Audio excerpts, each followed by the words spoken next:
towards Haggis and up towards the ridge.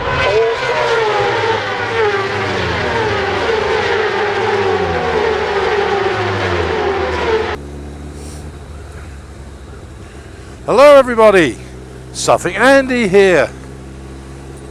Back off his holes a couple of days ago. Lovely time, beautiful scenery, good weather, believe it or not, bloody cold but good weather.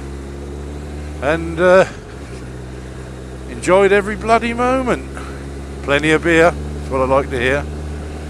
But anyway, I'm not going to go on about my holidays too much, but I am going to tell you about something that I think you really should know if you're going to go on a motorbike and holiday to Scotland. You know, serious stuff, you know. And you always know, you boys and girls, that I always tell you the truth. But anyway, just before I go on to the Scotland bit, I did watch the Calm Bikers rage with the Mercedes the other day. And yes, he could have probably handled it a bit better, as he said in his follow-up blog, but looking at the whole thing, he'd probably see the red mist like most of us would.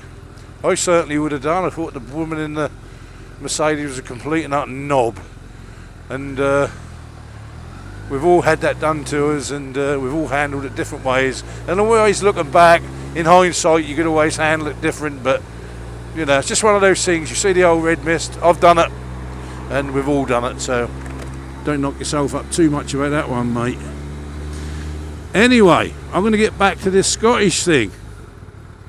Well, we all know that Scotland is sort of linked to certain things like the bagpipes, shortbread biscuits, the kilt, the clans, and the haggis. Well, when I was in Scotland, I went into a pub called the Drovers Inn, 300-year-old pub.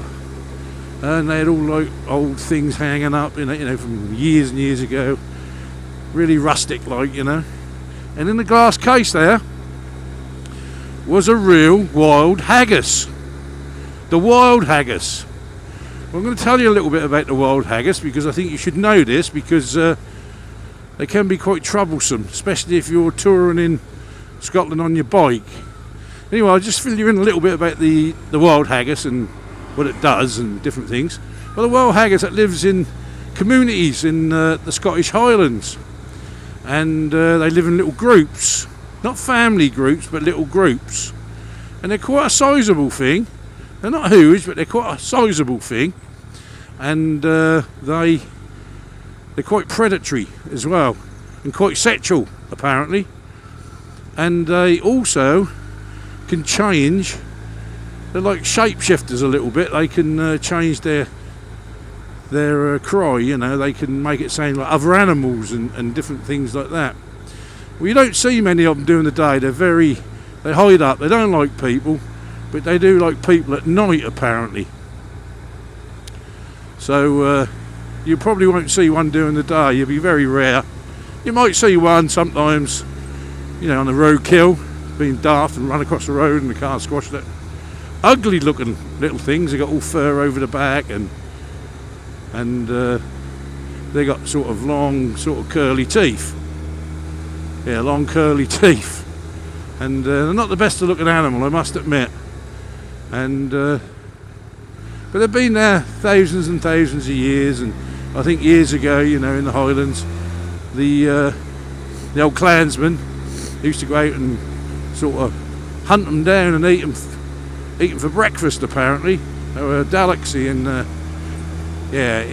Scotland. With your porridge in the morning, you know, you'd eat them with your porridge, haggis and porridge, which was one of the staple diets of the clansmen, you know, a couple of 300 years ago. In fact, they hunted them out to near extinction, and then they're making a comeback. But anyway, there's one or two things you've got to know about these wild haggises, because they can be quite dangerous, very dangerous, you know.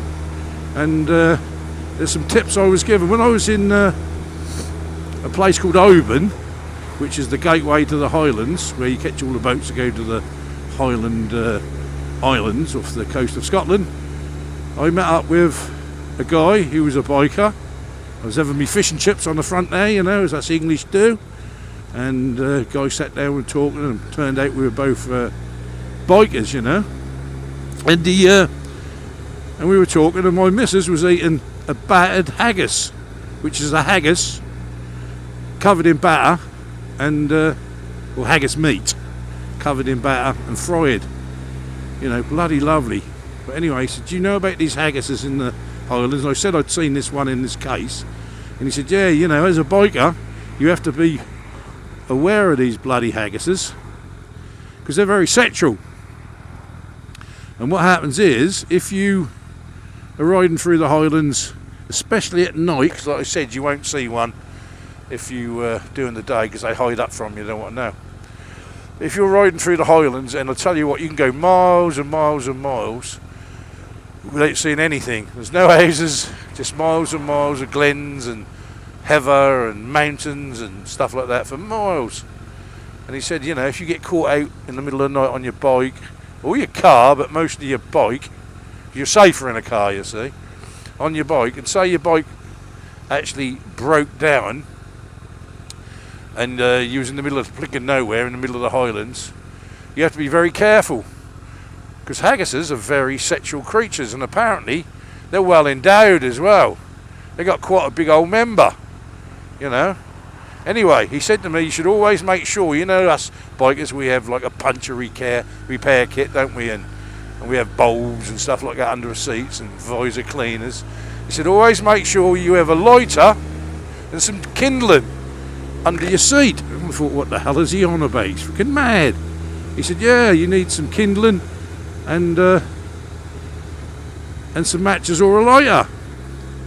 So I said, what is that then, mate? He said, well, if you break down, he said, and you're in the middle of nowhere, and because the reception up there is absolutely crap. You don't get hardly any reception from all the major networks or anything like that. No internet or nothing. And he said, you're stuck. But if you're lucky, somebody will come along, but that'll be every bloody 2 or 3 hours. So he said, what you got to do, you got to get some wood together and make yourself a fire. Because the wild haggis doesn't, it's like most animals, it doesn't like fire, you know. And that will keep it at bay if you make a big bonfire by the side of the road, or, you know. He said, but whatever you do, you must never walk off from your bike. If you're in a car, stay in the car, don't open the doors and get out or anything like that. But if you're on a bike, you've got to stay by your bike and build this fire. Well, that'll keep them at bay for a bit. He said, because if you walk off into the night, even with a torch, you're buggered. Because if they catch you, they will attack you. You know, these wild haggises. So with the fire, it'll keep them off. But the worst thing, have anybody seen that film? What's it called? Deliverance. Squeak Piggy Squeak, I think they call it. Don't know, the bloke's gets tied up against a tree and his arse get fucked. Anyway, the haggis is a little bit like that. They're like them hillbilly blokes in the old Blue Mountains up there, you know. And if you ain't got this far, they will hunt you down, and apparently they will gang rape you against a tree. So I think if anybody is going up to Scotland on their bike, make sure that you've got some matches and some kindling under your seat, because you don't want to get in that situation. You're riding at night, break down and get gang raped by the wild haggis, and there's quite a few of them apparently. They all take turns. So apparently after they're finished, you can't walk for a friggin' month because your arse is fucking sore. So anyway, that's my bit of advice for touring Scotland on a motorbike.